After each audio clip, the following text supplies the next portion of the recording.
the boogeyman. Today on TobattoVision, we're slicing right into the heart of the Halloween franchise to excavate the secrets of the infamous Thorn Trilogy. Despite mixed reviews, these films dared to delve deep into the mythology of Michael Myers, so buckle up as we explore why, despite its controversies, the Thorn Trilogy deserves at least a nod for its bold narrative ambitions.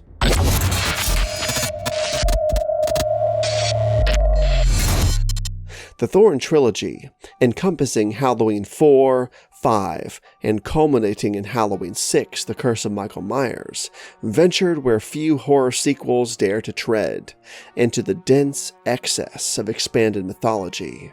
10 minutes in that house and I'll have every fruitcake medium in the country calling in trying to channel the spirit of that pussy, Michael Myers. Halloween 4, an inarguable cult classic of 80s horror, especially among Halloween fans, acts as a return to form for the franchise and sees the return of Michael Myers to the series after the unrelated season of The Witch.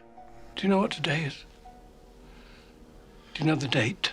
Halloween 4 is more of a straightforward slasher and classic Halloween film than the two sequels that would follow, and to be honest, there's a large portion of the fan base that doesn't even like to consider Part 4 as part of the so-called Thorn Trilogy, because it really doesn't have the weird elements that are on display in the two succeeding sequels.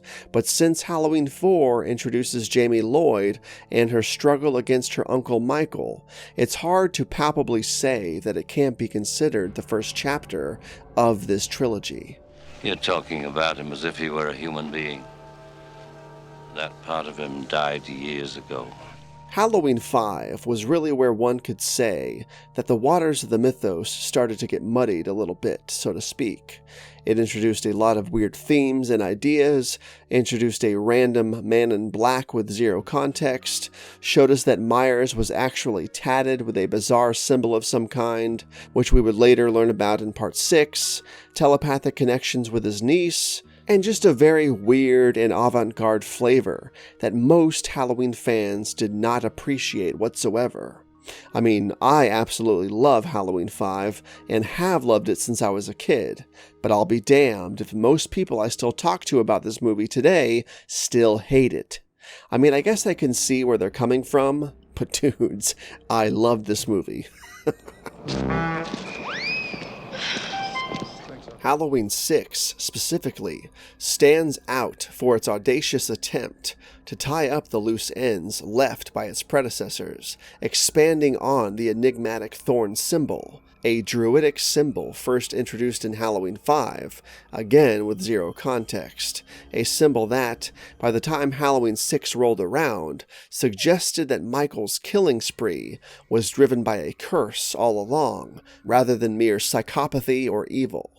This narrative pivot aimed to give an outright and blatant supernatural explanation for the boogeyman, one which some fans felt contradicted the seemingly inexplicable evil of Michael Myers as a character, and linked him directly to a cult that worshipped this thorn symbol, a cult called the Cult of Thorn, led by the aforementioned Man in Black from Halloween 5. But whether you loved or hated it, the Curse of Michael Myers was not afraid to experiment and expand the boundaries of the Halloween franchise, that's for sure. This twist in the Halloween mythos presents Myers not just as a lone psychopath, but as a somewhat tragic figure entwined with a fate ordained by ancient and malevolent forces. By embedding these elements of mysticism and predestined evil, the trilogy adds layers of complexity to one of horror's most iconic villains, prompting viewers to consider the deeper, darker forces at play in his saga overall. I personally think Myers is at his scariest in Halloween 6, so with that said, this Thorn and cult stuff has never really bothered me, and I've never thought less of the film because of its story or these plot elements. I mean, it's the 6th entry of a franchise, people. They had to try and do something different, right? Right? The ambition of the Thorn Trilogy, especially that of Halloween 5 and 6, but especially 6, has divided audiences and critics alike for decades at this point. However, its bold departure from the simpler, more visceral horror of John Carpenter's original film has undeniably enriched the narrative fabric of the franchise, at least for the canon of Halloween 1, 2, 4, 5, and 6, before the timeline was scrapped for the first time a couple years thereafter in favor of Halloween H2O, a direct sequel to Halloween 1 and 2. This trilogy invites fans to rethink their understanding of Myers, offering a narrative replete with cultic rituals, sinister conspiracies, and the grim inevitability of cursed bloodlines.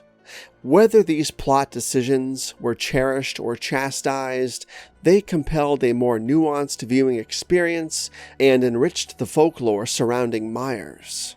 So, what's your take on this controversial chapter in the Halloween legacy? Does the Thorn Trilogy enhance the horror, or does it complicate the pure evil we've come to expect from Michael Myers? Share your thoughts in the comments below, and don't forget to like, subscribe, and hit that notification bell for more discussions on horror icons and their lore, right here on TobattoVision. I'll see you next time.